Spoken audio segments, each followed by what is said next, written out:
Pooh. My fault. Hey, we back with another reaction today. Reacting to 2 True New House horror stories. Did I read that right? Yeah, I read it right there. 2 True New House horror stories animated. We about to start off a new series, y'all. Reacting to animated horror stories. Hey, about to see what this working with, man. You know, I don't really get scared because, you know, I'm a dog and I don't get scared. So, hey, see what we working with, y'all. Let's go. Story number 1. It's two stories. House on the edge of the old quarry during the mild start of autumn. My husband's gravel business had recently closed down and he had taken up a job in construction, which made us relocate to this quaint little town in Minnesota. Pause. Make sure y'all keep up now. Make sure y'all keep up. Where my husband was supposed to work on a new mall. The agent had mentioned the quarry's grim reputation casually, almost an afterthought among square footage and plumbing details. Locals called it the suicide spot, a place where despair seemed palpably embedded in the very air. We shrugged it off, swept up by the picturesque view and the promise of a new beginning. I liked it, away from the city, and the view from the house was serene. Snowy hills, quarry, a lake in the distance, and not many people around. Our daughter Emily seemed to resonate with our new room from the moment we stepped inside. At 7, she was vivaciously curious and quickly claimed the space with her sprawling collection of stuffed animals and books. Really? But as night fell on our first day, the unsettling began. The house, with its creaks and sighs, felt unnervingly alive. I am not. First of all, bro, I'm not getting no big 2-story house up in no woods. Like, what? Big 2-story house up in the woods, lake in the back, no, bro. No. Something waiting to happen. Something is waiting to happen. If I get a big house, bro, when I get older, if I get a big house, it's gonna be in the city with where everybody at. Like, a sound sleeper, and I remember waking us in the middle of the night, thinking that a woman was looking at me through the window. Hell nah, bro. Hell nah. Hey, I see that first night. Packing bags, we gone same night. I'm not staying up in there, bro. If I see a silhouette like that outside, first of all, why is your curtains open anyway? Close your curtains. Second of all, if I see a silhouette like that outside my window, I'm calling the police and I'm gone the same night. Packing bags and we out of there same night. But I shrugged it off. Come on now. The third night when the terror truly took hold. Emily's screams jolted us awake. We found her in her bed, wide-eyed and trembling. Oh boy, I would have been scared. She got a... Guys wants me to come under the bed. Who? She scares me. She cried out, her voice muffled against my shoulder. We assumed it was a nightmare, yet the fear in her eyes was disturbingly real. My husband Tom went under the bed to show her that there was no one there. She always had an imagination, so we didn't think much of it. But there was something about her description that unnerved me. Determined to ease her and our fears, we installed a small hidden camera in her room next day. What we discovered that night chilled us to our bones. The footage revealed nothing at first, just Emily tossing in her sleep. Then, abruptly, the blanket began to slide off her, as if... Hell nah, bro. Nah, bro.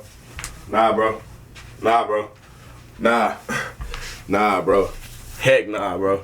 Heck no, bro. Heck no. Why you even giving it a third night? Why are y'all even giving it a third night?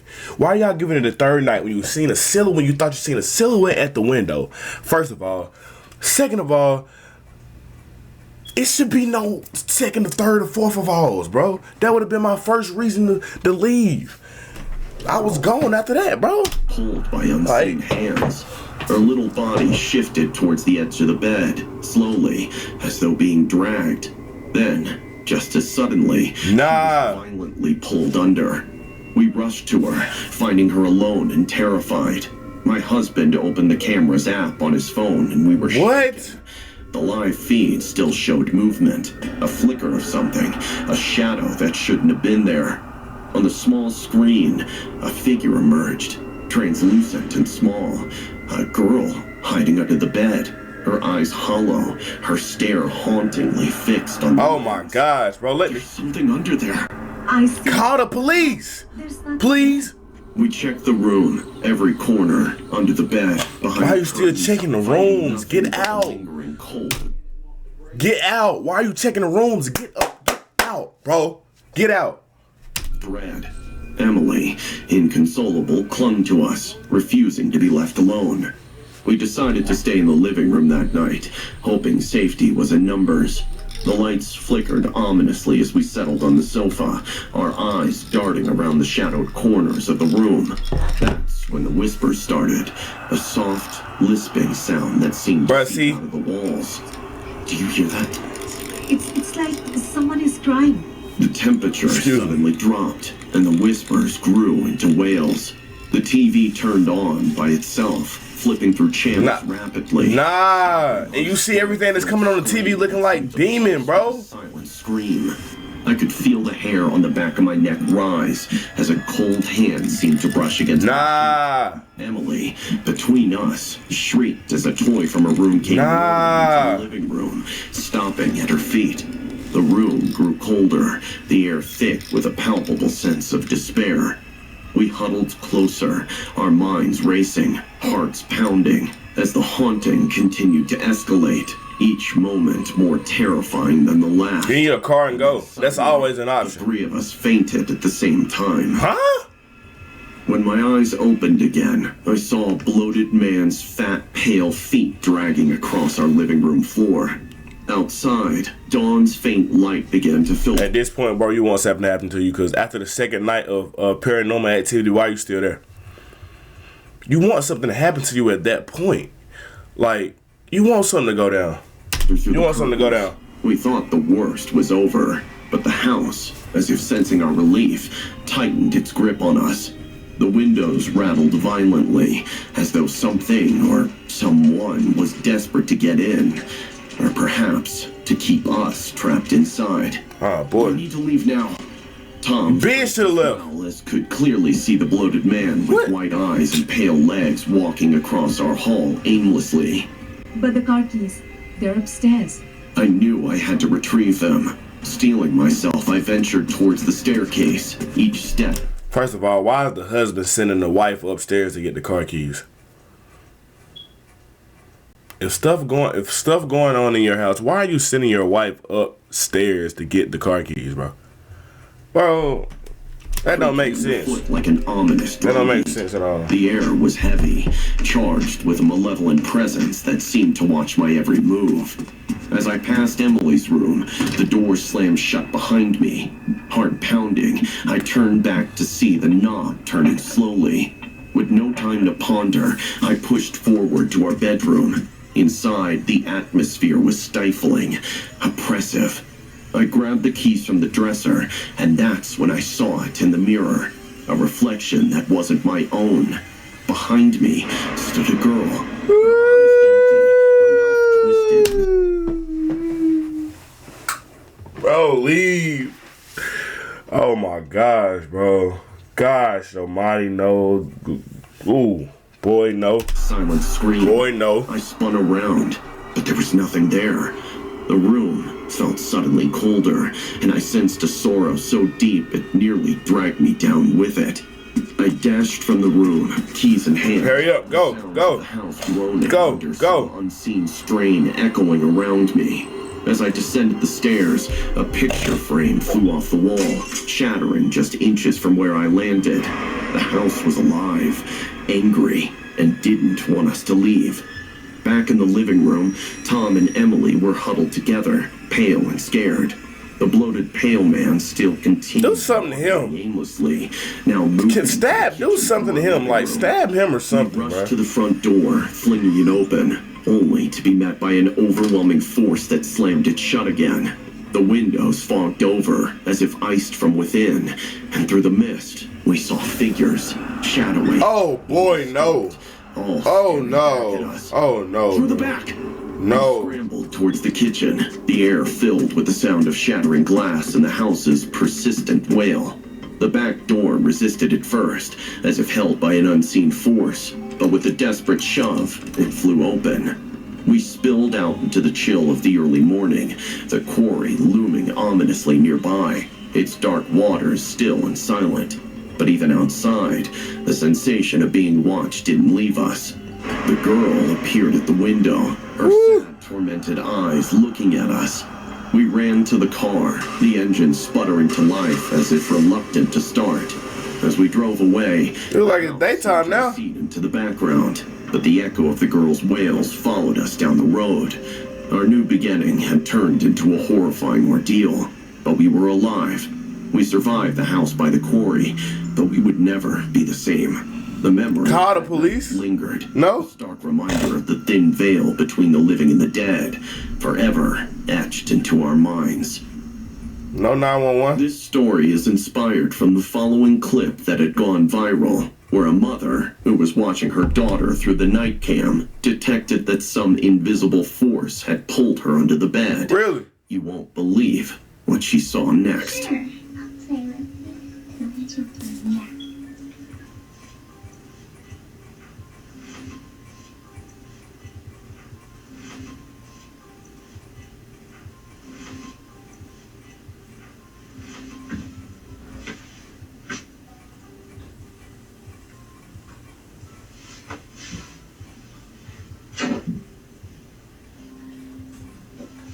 Bro, like she crawling up under the bed.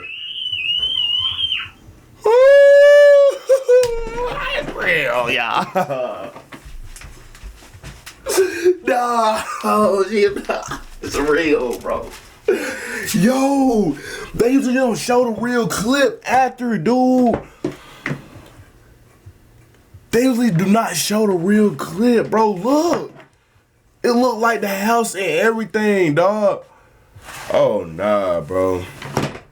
Oh, boy.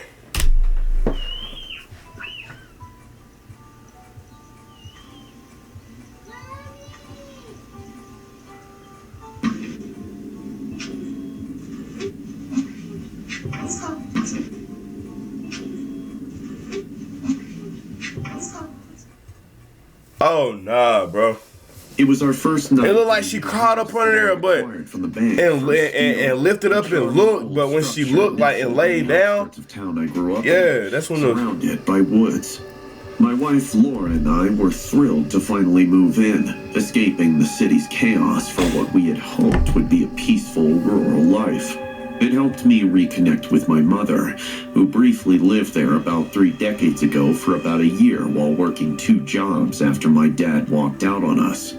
This nutjob rancher had bought the property in a shady deal, so my mother was forced to move out. This is it, Laura. Just the fresh start we needed. I know, it's perfect. I love it already. As night fell, we settled in, the house creaking softly as if adjusting to its new occupants. We were just about to turn in for the night when the power suddenly cut out, plunging us into darkness. James, did you clear the electricity dues of the previous tenant? Yes, of course. It must be a fuse. I'll check the box in the basement. Grabbing a flashlight, I headed downstairs. The air grew cooler as I descended, the beam like a man should, flickering across old stone walls. Reaching the fuse box, I flicked the switches, but the power remained off. I got a fuse box. I have fuse box right here. My fuse box right here, y'all. My fuse box right here in my room. The fuse box for the house is in my room. So if I want to scare the house, bro, I could. That's when I smelled it. A strange metallic scent that didn't belong. Laura, do you smell that? Yes, what is that? It's getting stronger. She started coughing hard. The realization hit us both at the same time. Gas. We scrambled to open windows, but the smell seemed to seep in from the walls themselves. I grabbed Laura's hand, pulling her toward the front door, only to find it jammed. It's sealed shut. How? What the hell? Panic set in as we tried window after window, finding each inexplicably stuck. It was clear. This was no accident. Someone had trapped us here. We covered our mouths with wet cloths, trying to filter out the toxic air, our minds racing for a solution. That's when we heard it. A soft, sinister chuckling coming from the shadows. A figure suddenly emerged. Nah. Banged his fist Nah.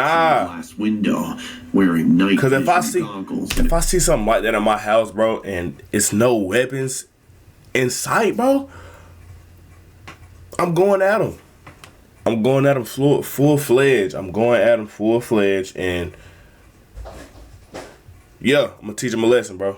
Teach him a lesson. A gas mask. His appearance as terrifying as his intentions. The prodigal son returns. Welcome home. Huh? His voice was muffled but clear, the threat undeniable. He began to circle us, moving with the predator's grace, his steps unnervingly silent. Who are you? What do you want? This is my house. You shouldn't be here. Really? No, it's our house. We bought it from the bank recently. There must have been a confusion. Oh no, this is yet to happen. He vanished as quickly as he appeared. Vanished? Coughing and disoriented. We needed to act. We have to get out of here, Laura. I know about this guy, some survivalist nut job. He's one of those doomsday preppers. We need a weapon. Anything. He could be crazy. We tore through the kitchen drawers, finding a rusty old hammer and screwdriver. Poor Man, you're supposed to have a knife. better than nothing. But that is when the second act of Rogan's twisted game began. A series of loud bangs echoed through the house as the pictures on the walls began to fall one by one, their glass cover shattering on the floor, a sound magnified in the eerie silence. He's trying to scare us. It's clearly... Nah, what you mean you trying to scare us? Ain't no... What she mean? What she mean? What she mean? What she mean? What she mean? He trying to scare y'all. If somebody else in my house, that's not trying. That's for real. And I ain't know that was there. And they saying it's they house. That's for real. That is for real, y'all. Alright, what you mean? Simultaneously, cautiously, I answered, "Running won't help. I'm everywhere."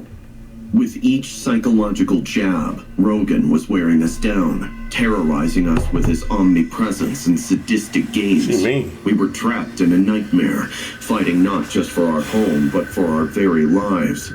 The tension was palpable, our breath... Come on, fighting for the house. I'm out of there, bro. Through the broken glass and oppressive darkness. Out of there. Ain't no fighting for no house. Ain't nothing more important than life, bro. Nothing. Her body trembling with each unfamiliar noise. We need to keep moving. Find a place to hide until the police arrive. I tried calling 911 during the bangs, but there's no signal anymore. That realization struck a new... No signal? Rogan had likely jammed the What? signals, cutting off our last hope Boy, of quick bye. rescue. Each step we took was cautious, avoiding the crunch of shattered glass beneath our feet, knowing that Rogan could be lurking in any corner with his night vision advantage. As we edged toward the living room, a sudden movement caught my eye. Rogan, That man his again. goggles reflecting the dim light from my flashlight, was closer than we'd anticipated. We ducked behind the sofa just as he swept through the room. His slow, deliberate steps were a psychological torment all their own. What does he want from us? Laura whispered, "He thinks we're trespassing on his life. We have to convince him otherwise, or end this." Emerging from our hiding spot, we made our way to the study, a room lined with bookshelves and old furniture, a remnant of the house. You get a house with a book. You get a house with bookshelves in it. Rogan. It was there we found his fourth You get a house with psychological bookshelves in it? a wall covered with photos You of want us. some. Photos taken long You want before some, we Ab. moved in. Each picture was marked with red crosses, and some were defaced with angry words scribbled across our faces. He's been watching us for a long time. We're not just random targets. He planned this. With each revelation, the gravity of our situation sank deeper. We weren't only dealing with a madman, but a calculated, vengeful stalker who had lost everything and blamed us.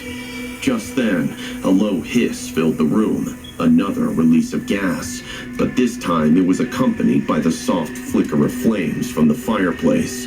Rogan was escalating his tactics, using fire as his next tool of terror. This is it, Laura. If we don't stop him now, we won't make it. Armed with our makeshift weapons, we prepared to confront Rogan. We couldn't wait for rescue that might not come in time. Moving back through the corridors, we listened for any sign of him. The house groaned. You know why when you see stuff like this, why are you still in the freaking house? Why are you still in the house Why are you still in the house? That means you want something to happen to you. Why are you still in the house? I'm going outside, finding signal, and I'm calling 911. Straight up, bro. Like, tighten up, y'all. Y'all gotta make better decisions, bro, on here, dog. Its own involvement in the night's horrors. Then, there you go. Shadows, Rogan appeared, charging at us with a ferocity that matched the wild look in his Punch him, man. Laura swung the hammer with all her strength, catching him off guard and knocking him. That's what I'm talking about, boy. Who is that? Blinded by the sudden exposure to the dark, Rogan staggered back. I lunged forward, driving the screwdriver into punching him with the driver, man. Against the wall. This isn't over. This will never be over. It's over for tonight. Just kill him. Laura charged with the hammer again, hitting at his legs and shattering some bones. Kill him. He fell right there. With Rogan subdued, she rushed to the phone. Why she didn't kill him? The line miraculously clear again. She called the police, her voice a mix of relief and lingering fear. As we waited for the authorities to arrive, we kept watch over Rogan. Move out. Kill him and move out, bro. The police arrived within minutes, their lights piercing through the remnants of darkness. Stupid. They took Rogan into custody, assuring us that the threat was over for now. As we stepped outside, the fresh air felt like a balm to our frayed nerves. The night had ended, but the memory of it would linger, a shadow over our new beginning. Can we ever feel safe here again? We'll make it safe, together. As dawn broke over the horizon... No, you will never be safe. Leave now, bro. Leave. Of the night's events.